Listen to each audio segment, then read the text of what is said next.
Hello friends, welcome you online BA classes. This video is very important for BA 6 semester Hindi literature के लिए मित्रों।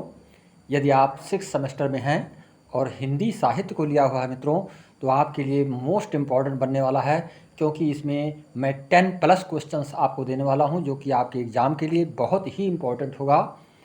और यदि आप चैनल पर पहली बार आए हुए हैं तो इस वीडियो को लाइक, शेयर और सब्सक्राइब अवश्य कर देंगे तथा अपने फ्रेंड्स के बीच में अवश्य शेयर करेंगे मित्रों, तथा कमेंट के रूप में हम तक अपनी प्रतिक्रिया को अवश्य प्रेषित करेंगे।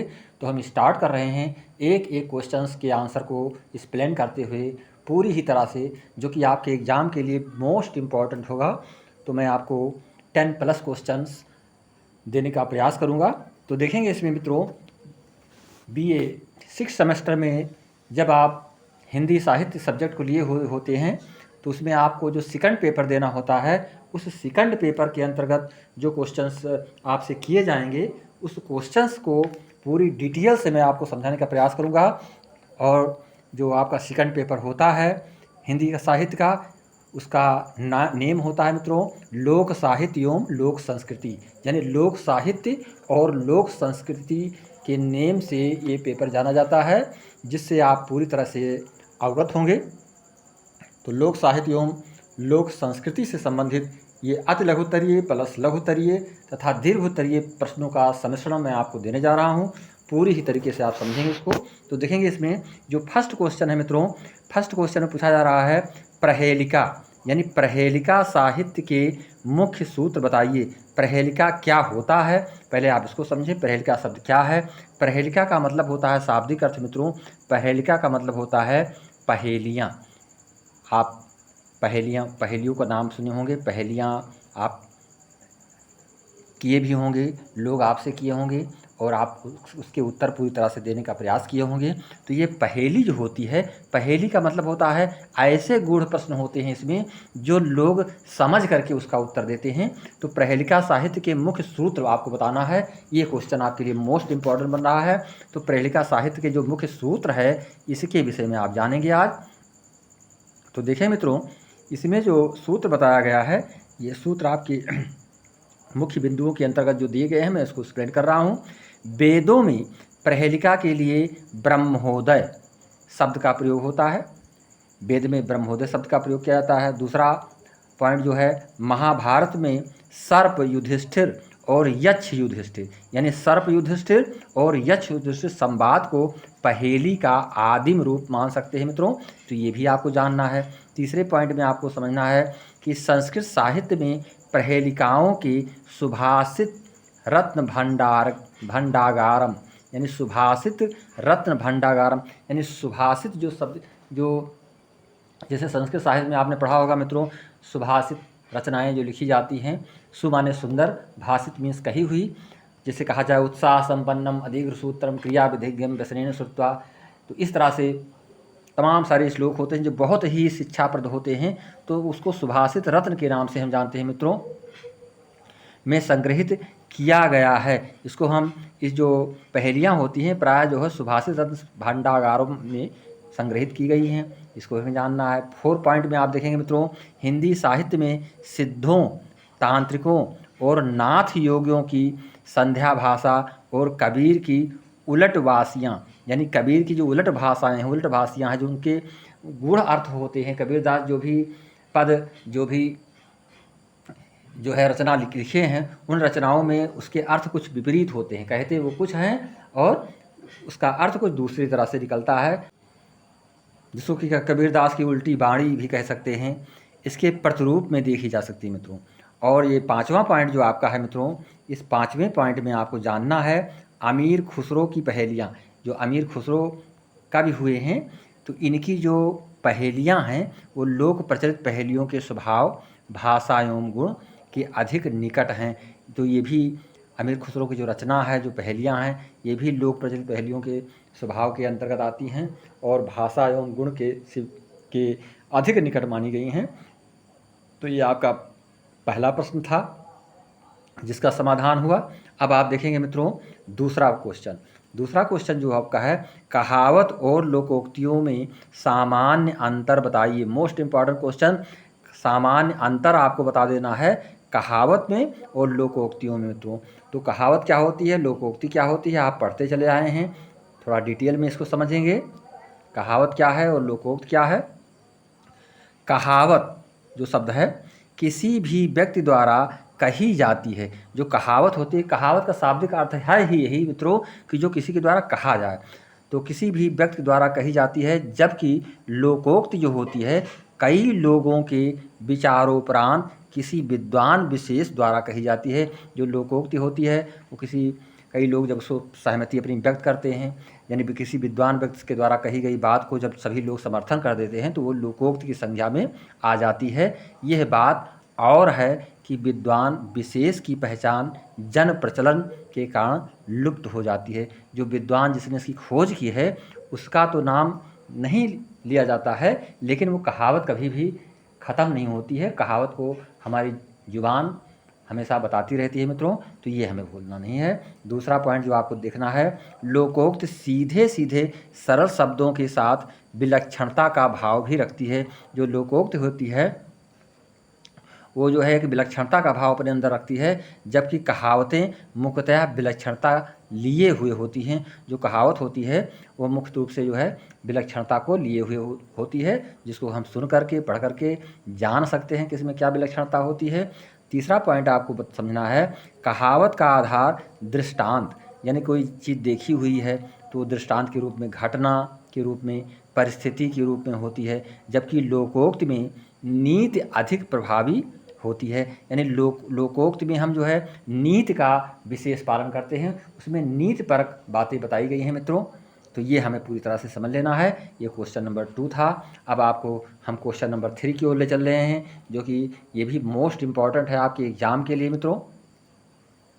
क्वेश्चन नंबर 3 आप देखेंगे, संस्कार। ये जो संस्कार होता है, संस्कार विषयक लोकगीत कौन से होते हैं। जो संस्कार विषयक लोकगीत से संबंधित क्वेश्चन आपसे किए गए हैं। अब संस्कार के विषय में आप जानते हैं, जैसे विवाह संस्कार होता है, मुंडन संस्कार होता है, जन्म संस्कार होता है, तमाम सारे संस्कार, यानी कि मृत्यु संस्कार होता है।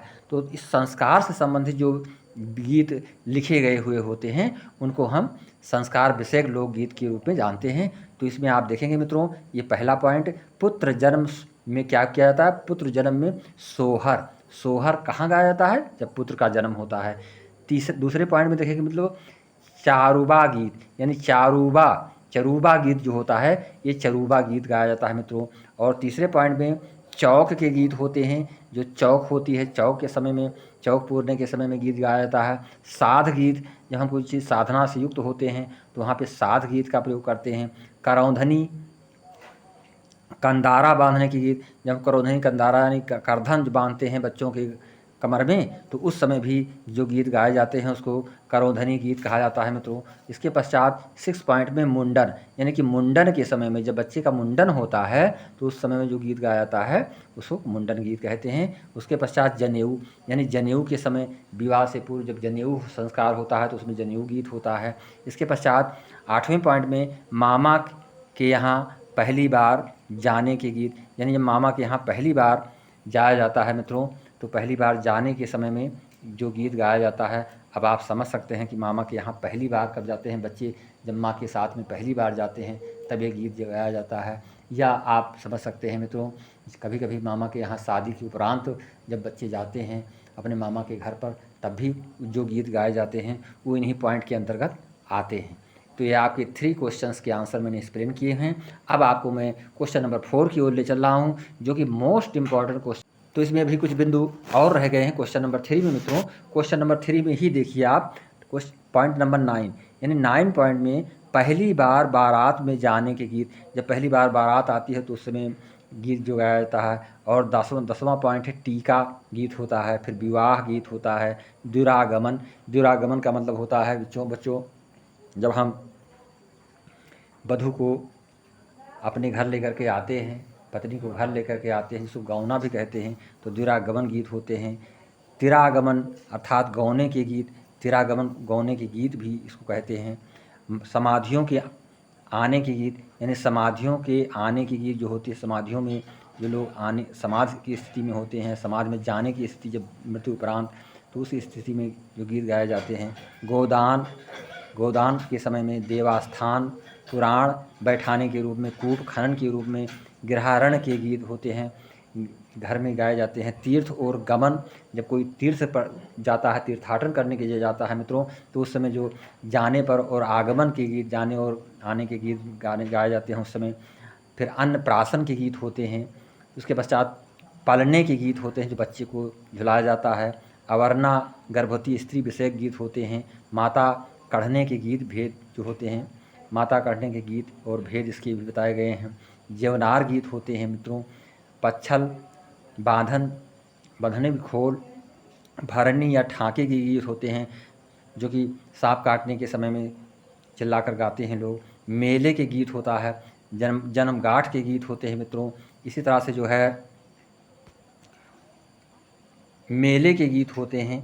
तो मेले के गीत को हम गाते हैं जब मेले में जाने का अवसर होता है। इसके पश्चात जन्मगांठ के गीत होते हैं, जन्म दिन जब हमारा पड़ता है। और छात्रीय स्थापना के गीत, जब कोई छात्रीय स्थापना करते हैं तो उस समय का जो गीत होता है उसको छात्रीय स्थापना गीत कहते हैं मित्रों।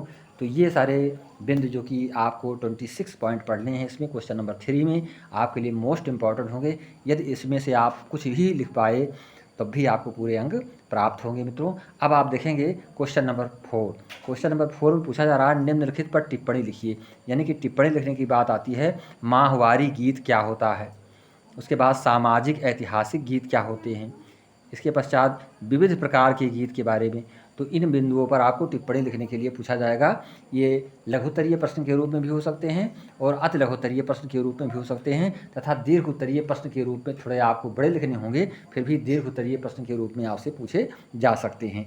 तो ये सम्मिश्रित क्वेश्चन मैं आपको जो कि एक मॉडल्स के रूप में दे रहा हूँ, जो कि मोस्ट इम्पॉर्टेंट होगा बच्चों। अब आप देखेंगे, अब आप इसके आंसर को समझें, आंसर को भी विशेष प्रकार से ध्यान देंगे। जैसे 12 मासा माहवारी गीत के अंतर्गत आता है। 12 मासा जो मतलब हिंदी मास, जैसे हिंदी मास से लेकर के जेठ से लेकर के जेठ, बैसाख, आषाढ़, सावन, भादो, कुआर, कार्तिक, अगहन, पूस, माघ, चैत, बैसाख, चैत से जोड़ा जाता है, चैत, बैसाख, जेठ, आषाढ़। तो 12 महीने होते हैं। तो 12 महीनों के अलग अलग गीत होते हैं हर महीनों के, तो उसी को 12 मासा कहते हैं। दूसरा है नवरता, नवरात्र, नवरात्र के समय में गाया जाने वाला, रामनवमी के समय में, आखा तीज के समय में, दशहरा के समय में जो गीत गाया जाता है, देवसैनी, देव उठान जो एकादशी व्रत होते हैं उसमें गाया जाता है, सावन हिंडोला में, सावन के महीने में नागपंचमी के अवसर पर गाए जाने वाले गीत मित्रों। सांझी यानी झेड़ी हंडी गीत जो होता है मित्रों, इसको कहते हैं। यानी सांझी, बछवा छठ जो होती है, मोर छठ होती है, नौ दुर्गा के समय में जो गीत गाए जाते हैं, गणगौर, कार्तिक और माघ स्नान के गीत। इसके पश्चात जो है टोली की एक समूह में जब हम चलते हैं तो गीत गाया जाता है, अहोरी, ओठों के कार्तिक के गीत, रैया तीज, गुजरिया, ये सारे गीत जो है गाए जाते हैं, जिनको कि हम पूरी तरह से समझेंगे। अब आप ध्यान देंगे मित्रों, बा खंड में आपको सामाजिक,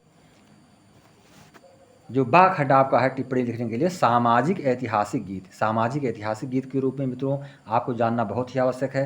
जैसे चंद्रावल, चंद्रावल एक सामाजिक गीत है जो कि एक ऐतिहासिक गीत के रूप में जाना जाता है मित्रों।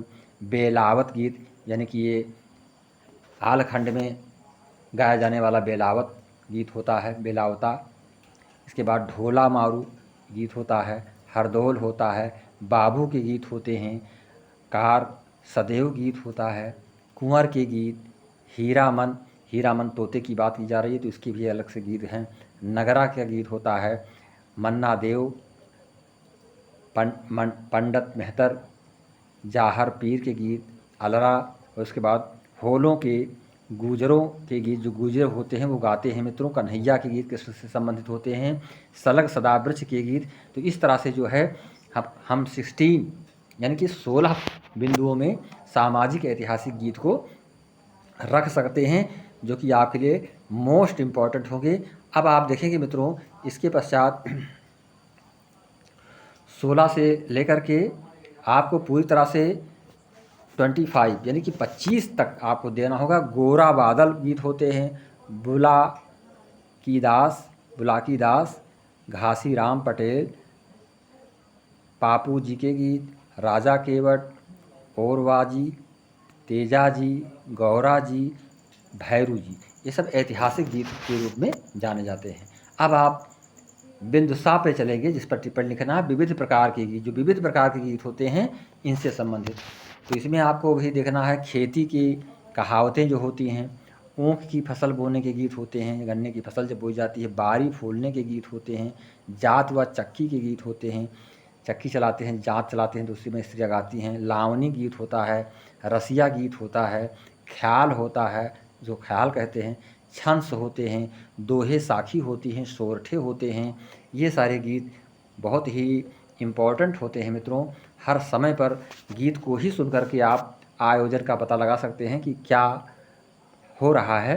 इसके पश्चात जो है दोहे साखी, सोरठे, सवैये, भजन, कवित्व और सिंधु तथा घौल, ये सारे गीत जो है गाए जाते हैं जब हम पूरी तरह से विविध प्रकार के गीत की बात करते हैं। अब आप देखेंगे मित्रों, ये आपका अगला क्वेश्चन जो है, ये अगला क्वेश्चन है क्वेश्चन नंबर 5, लोकगीतों की वैशिष्टता पर टिप्पणी लिखिए। जो लोकगीत होते हैं उनकी वैशिष्टता के बारे में आपको बताना है, टिप्पणी के रूप में लिखना है इसको।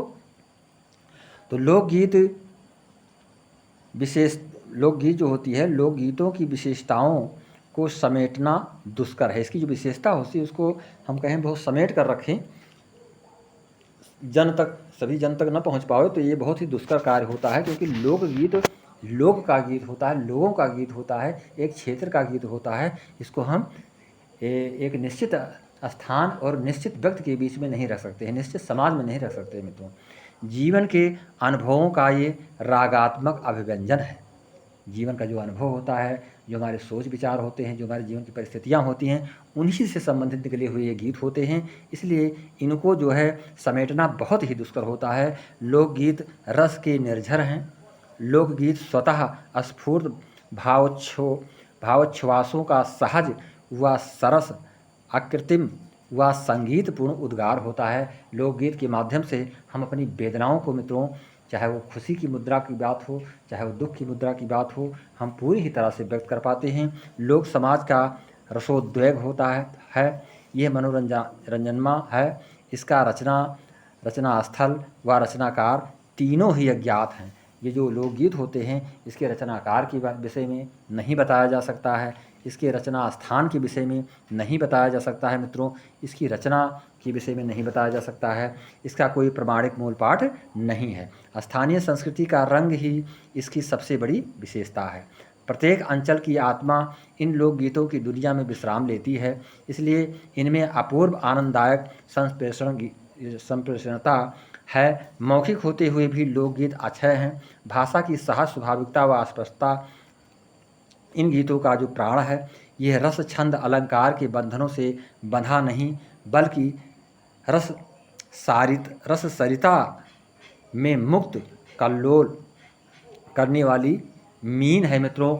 इसमें किसी बंधन की बात नहीं की गई है कि इसमें रस छंद अलंकार की बात हो, जबकि यहाँ पर बताया जा रहा है कि रस सरिता में, यानी कि रस की सरिता में, रस की नदी में ये कल्लोल करने वाली एक मीन के रूप में होती है गीत। मीन का मतलब मछली, जो मछली नदी में या नीर में कल्लोल करती है, विचरण करती है, उसी प्रकार से ये गीत होते हैं मित्रों। गेयता व संगीतात्मकता इसकी रसमयी संप्रेषणता की मूल शक्ति होते हैं। लोकगीत अज्ञात शत्रु है तथा कालचक्र भी इसके समक्ष नतमस्तक है। समान मानो हृदय का अकाट्य प्रमाण प्रदान करने वाले लोकगीत भाषा व स्वरूप में भले ही भिन्न लगते हों, लेकिन इनकी विषयानुभूति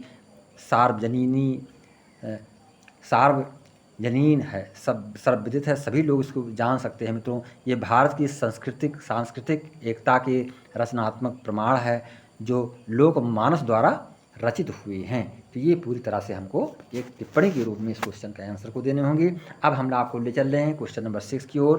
क्वेश्चन नंबर 6 में मुहावरे पर टिप्पणी लिखिए। मुहावरे क्या होते हैं, इस पर आपको टिप्पणी लिखना है। मोस्ट इम्पॉर्टेंट क्वेश्चन है, आप पढ़ते चले आए हैं, लेकिन मुहावरे के विषय में आपको लिखना है, ना कि मुहावरा लिखना है मित्रों। तो पूरी ही तरह से आप सतर्क होकर के इसको समझेंगे। तो देखें, अरबी भाषा के शब्द हौर शब्द से उत्पन्न मुहावरा परस्पर वार्तालाप के अर्थ में प्रयुक्त होता है। इसका प्रयोग हम कब करते हैं? वार्तालाप के समय करते हैं, जब दो व्यक्ति आपस में बात कर रहे होते हैं तो उसी बीच में जो है मुहावरे का प्रयोग हम कर देते हैं। जैसे अंधों में काना राजा कह दिया मित्रों, तो इसका मतलब हम मुहावरे का प्रयोग यहाँ पर किए। अंग्रेजी में इसे इडियम्स के नाम से जानते हैं। इडियम्स के रूप में हम इसको तो इडियम्स फ्रेज के रूप में हम इसको जान सकते हैं मुहावरे को। वाग्धारा शब्द भी मुहावरों के लिए प्रयुक्त होता है। हिंदी में एक समानार्थी शब्द रूढ़ भी मिलता है। एक समानार्थी शब्द रूढ़ के रूप में भी हम इसको जान सकते हैं। इसके पश्चात मित्रों, ये जो मुहावरे होते हैं, मुहावरा अपने आप में ऐसा अर्थपूर्ण वाक्यांश है जो अपूर्ण होते हुए भी भाषा शैली को नई शक्ति ऊर्जा देकर अभिव्यक्ति विशेष को जीवंत एवं सजीव बना देता है। ये मोस्ट इम्पॉर्टेंट लाइन है, पूरी ही तरह से आपको समझना है कि मुहावरे की विशेषता क्या है।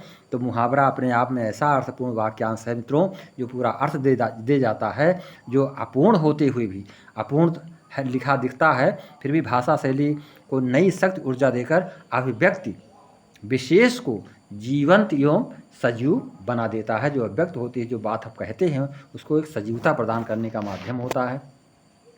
अब आप देखेंगे क्वेश्चन नंबर 7, लोक साहित्य लोक जीवन की अभिव्यक्ति है, स्पष्ट कीजिए। मोस्ट इंपॉर्टेंट क्वेश्चन, प्राय सभी यूनिवर्सिटियों में पूछा जाने वाला क्वेश्चन ये है, तो पूरी तरह से आप समझेंगे। लोक साहित्य लोक जीवन की अभिव्यक्ति है, सही बात है, वह जीवन में घनिष्ठता से संबंधित है। बिल्कुल सत्य बताया गया। लोक साहित्य एक पारिभाषिक शब्द है जो लोक तथा साहित्य से मिलकर बना है। लोक साहित्य यानी कि लोक और साहित्य, यानी लोक और साहित्य को यदि मिला दिया जाए तो लोक साहित्य बनता है। लोक शब्द प्रारंभिक साहित्य में वेद के साथ भी मिलता है।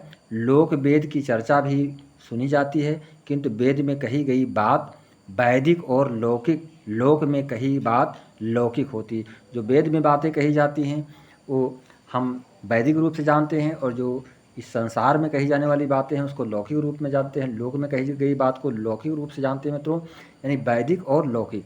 इस प्रकार सारी पौराणिक कथाएँ वैदिक और वेद के भिन्न सारी कथाएँ लौकिक कहलाएंगी। इनको हम वेद से जो अलग हैं वो सारी कथाएं क्या होती हैं? वो एक लौकिक कहानी के रूप में होती हैं, कथा के रूप में होती है। वास्तव में लोक साहित्य शब्द अंग्रेजी की फोक लिटरेचर यानी फोक लिटरेचर के रूप में जाना जाता है। फोक का मतलब होता है पब्लिक, पीपुल्स का अनुवाद है। सामान्य प्रयोग में पाश्चात्य प्रणाली की सभ्यता के लिए ऐसे शब्द जैसे लोकवार्ता, जो लोकवार्ता होती है, लोकवार्ता के विषय में मित्रों, जिसको कि फोक लोर कहते हैं, लोक संगीत, फोक म्यूजिक कहते हैं, आदि में इसका अर्थ संकुचित होकर अंचलीय तथा मुख्य धारा से कटे ग्रामीण संस्कृति के लिए प्रयोग में लाया जाता है। लोक मनुष्य समाज का वह वर्ग है जो अभिजात्य संस्कार शास्त्रीय और पांडित्य, यानी अभिजात संस्कार शास्त्रीय और पांडित्य की चेतना अथवा अहंकार से शून्य है, और जो एक परंपरा के प्रवाह में जीवित रहता है, परंपरा के प्रवाह में वो हमेशा जीवित रहता है। ऐसे लोक की अभिव्यक्ति में जो तत्व मिलते हैं वह लोक तत्व कहलाते हैं। जो इसमें हमको तत्व प्राप्त होते हैं, गुण अर्थ प्राप्त होते हैं मित्रों, वो लोक तत्व के रूप में जाने जाते हैं। तो ये क्वेश्चन नंबर 7 था आपका। अब आपको क्वेश्चन नंबर 8 देखना है। क्वेश्चन नंबर 8 में पूछा जा रहा है, लोक तत्व के अध्ययन के विविध सोपान बताइए। लोक तत्व को जब हम अध्ययन करते हैं तो उसके किस सोपान, किस रूप में स्टेप वाइज हम इसका अध्ययन करते हैं, इसके बारे में बताया जा रहा है। तो लोक तत्व की चर्चा करते समय, जब लोक तत्व की चर्चा करते हैं तो लोक तत्व की चर्चा करते समय उसके विविध पर्व दिखाई देते हैं। इन रूमानी वैदिक संवादों, उर्वशी पुरुरवा का संवाद जैसे हुआ, में उस साहित्य शैली का अवशेष हमें मिलता है जो अनिवार्यता लोक कविता के स्वभाव की थी, जो साहित्य संहिताओं की कट्टर धर्मानुष्ठानित कविता से भिन्न थी। किंतु जो परवर्ती वैदिक युग में मर गई थी मित्रों। लोक तत्व जीवन व्यापी है और प्रत्येक मानव में उसके जन्म से ही बद्ध मूल है। ये इसकी प्रकृति के ही अंग हो गए हैं। लोक तत्व के अध्ययन के सोपान क्रमशः इस प्रकार हैं। अब सोपान को आपको पूरी तरह से समझ लेना है कि जो सोपान बताए गए हैं इसके विषय में। तो पहला सोपान है मित्रों, सभ्यता विरहित प्रगतिरुद्ध आदिम प्राणियों में अर्थात जंगली जातियों में, जो जंगली जातियों में पाए जाते हैं, सभ्यता विरहित हैं, जो सभ्यता से अलग हैं मित्रों, जिसको कि हम जंगल में रहने वाले लोगों की बात कर रहे हैं। जंगली प्रवृत्ति के जो लोग होते हैं, आदिवासी के रूप में जो रहते थे, तो उसके बारे में यहाँ बताया जा रहा है। जो सभ्यता से अलग थे, प्रगति रुद्ध, जिनकी प्रगति क्या है, रुक गई है, आदिम प्राणियों में अर्थात जंगली जातियों में ऐसे पाए जाते हैं। सभ्यता रहित अनपढ़ ग्रामीण समाज में, सभ्यता रहित निरक्षर नगर समाज में, अर्ध सभ्य अर्ध शिक्षित नगर समाज में, सभ्य समाज में। तो इन समाजों में हम इसको जान सकते हैं, जो कि लोक तत्व के अध्ययन में विविध सोपान, जब लोक तत्व का हम अध्ययन करते हैं तो विविध सोपान के अंतर्गत इसको हम जानते हैं। अब आप देखें क्वेश्चन नंबर 9 मित्रों। ये क्वेश्चन नंबर 9 है, वैदिक काल से प्रचलित लोक शब्द का आशय स्पष्ट कीजिए। मोस्ट इम्पॉर्टेंट, आपको पूरी तरह से जानना है कि लोक साहित्य का आशय क्या होता है। तो वैदिक काल में लोक शब्द प्रचलित है। ऋग्वेद के पुरुष सूक्त में यह शब्द आया है। वैदिक काल में ही वेद और लोक शब्दावली अपनी अपनी पृथक सत्ता स्पष्ट कर देती हैं। पाणिनि ने वेद और लोक शब्दों के भिन्न भिन्न स्वरूपों का बोध कराया है। पाणिनि जो कि व्याकरण के आचार्य हैं, उन्होंने इसके विषय में बताया है मित्रों। लोक साहित्य के विषय में नाट्य शास्त्रकार भरत मुनि नाट्यधर्मी और लोकधर्मी प्रवृत्तियों को भिन्न बताते हुए उनका उल्लेख करते हैं। महाभारत में व्यास जी स्पष्ट कर देते हैं कि प्रत्यक्षदर्शी लोक ही सारे विश्व को प्रकाश प्रदान करता है। पर प्रकाश से है, अर्थात जो प्रत्यक्षदर्शी लोग होते हैं उनके बारे में बताया इसमें। इसके पश्चात मित्रों देखने वाला होता है जो प्रत्यक्षदर्शी होता है, तत्वदर्शी होता है। प्रत्यक्षदर्शी लोग का नाम सर्वदर्शी भवेन्तरः, अर्थात प्रत्यक्षदर्शी लोग का नाम सर्वदर्शी भवेन्तरः। जो प्रत्यक्षदर्शी होते हैं वो पूरे ही लोगों को पूरी तरह से सर्वदर्शी, सब तरह से देखने वाले होते हैं अंतर्मन से। इस प्रकार गीता 15 से लेकर के 18 में भी वेद और लोक का महत्व अलग अलग प्रतिपादित किया गया है। अतो अस्मि लोके वेदे चा प्रचलितः पुरुषोत्तमः। भारतीय चिंतन में लोक शब्द के तात्पर्य को संगत रूप में स्पष्ट करने वाला एक अन्य शब्द जन है मित्रों। लोक को जन से भी जोड़ते हैं। जन का प्रयोग अथर्ववेद में के पृथ्वी सूक्त में देखा जा सकता है। जन्म बिभ्रति बहुया विवाचसम नाना धर्माणाम पृथ्वी यथोकसम। यही मानव मात्र की ओर इंगित करने वाला जन शब्द सम्राट अशोक के 7म और 8म शिलालेखों में स्थान पाता है मित्रों, जहां सम्राट जनपद वासियों के संपर्क करने निकलता है। यह जन उस साम्राज्य के सारे निवासी हैं जो नगर ग्राम आदि में बसते हैं। इसी के साम्राज्य में नगर भी होते हैं, ग्राम भी होते हैं, तो पूरे तरह से उससे युक्त समाज होता है। इस विवेचन से यह निष्कर्ष सहज में ही निकलता है कि प्रत्येक लोक और जन, यानी लोक और जन का अर्थ सारे निवासियों से है जो कहीं भी बसते हों। इससे तात्पर्य होता है। क्वेश्चन नंबर 10 देखेंगे मित्रों। क्वेश्चन नंबर 10 आपके लिए मोस्ट इम्पॉर्टेंट बन रहा है। अब आप देखेंगे क्वेश्चन नंबर 10, लोक रचनाओं के रचनाकार के संबंध में अपना मत दीजिए। लोक रचनाओं के जो रचनाकार हैं उनके संबंध में आप अपनी जानकारी दें, तो ये पूछा जा रहा है। तो लोक रचनाकार का कोई रचनाकार नहीं होकर वह रचना लोक रचित होती है मित्रों, ये जानना है आपको। पूरी तरह से मोस्ट इम्पॉर्टेंट होगा आपके लिए, कि आपको पहले ही बता दिया गया है इसमें कि लोक रचनाएं होती हैं उसका कोई रचनाकार नहीं होता है। वो रचना लोक रचित मानी जाती है मित्रों। इस सृजन की ऊहापोह का समाधान भी आवश्यक है। लोक रचना का सृजक कोई समूह नहीं हो सकता। भावोन्माद में आकर कोई सृजक अपनी अनुभूत शब्दों अथवा प्रदर्शन द्वारा व्यक्त करता है। ये जानना है, वह अनुभूत स्वाभाविक, सहज और अहेतुकी होने पर लोक समूह द्वारा अपना ली जाती है। जब वो लोक समूह से अपना लेता है, उसके गुण, उसकी विशेषताओं को देख करके तो प्रचलन में हो जाती है और समाज में आगे बढ़ने लगती है, तब वह सृजन लोकमानस की अभिव्यक्ति बन जाता है। इसका उत्स व सृजक विस्मृत हो जाते हैं और सारा लोक समुदाय उसे अंगीकार कर एवं पूर्ण रूपेण अपनत्व प्रदान कर सृजक के स्थान पर आ बैठता है। जब हम उसको अपना लेते हैं तो पूरी तरह से अपनत्व आ जाता है उस रचना से मित्रों, तो हमारे लिए सृजक बन जाती है रचना। आरंभ में जो व्यक्ति परक रचना रही थी, वो फिर लोकमुख में स्थान पाकर सर्वजनीन बन जाती है। फिर युग प्रवाह में वह रचना बहती रहती है। वाचिक परंपरा के कारण उसके अंग संवर्धन द्वारा पुष्ट होते हैं, तो उसके शुष्क अंश टूट भी जा पड़ते हैं। लोकानुभूति और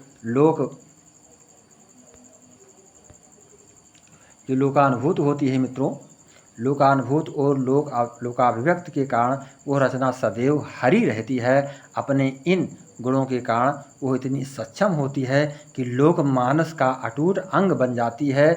उसके चिंतन में वह एकाकार हो जाती है। तो ये लोक रचना के विषय में बताया गया है।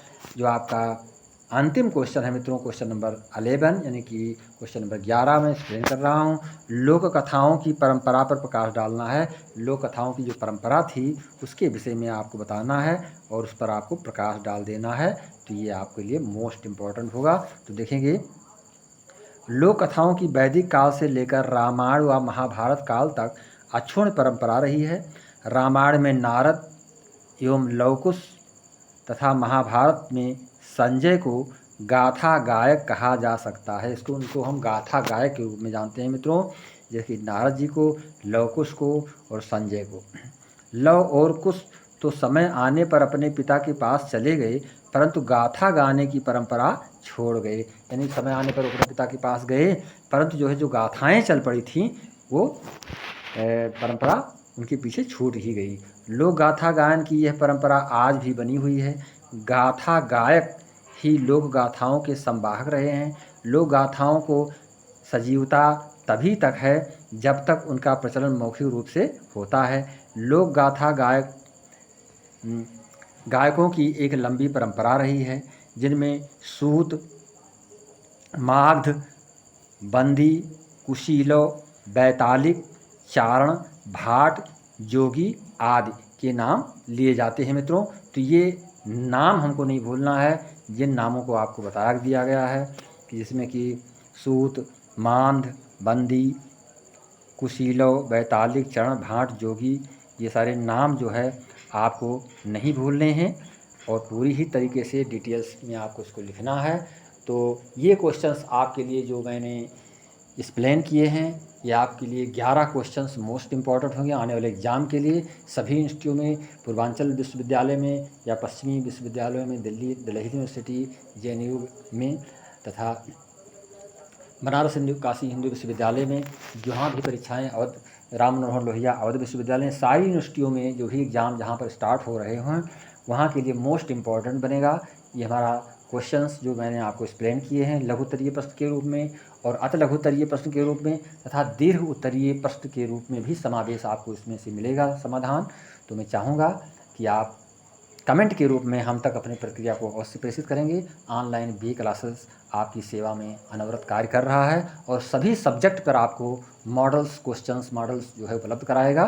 तो इसी के साथ नमस्कार, जय हिंद, जय भारत।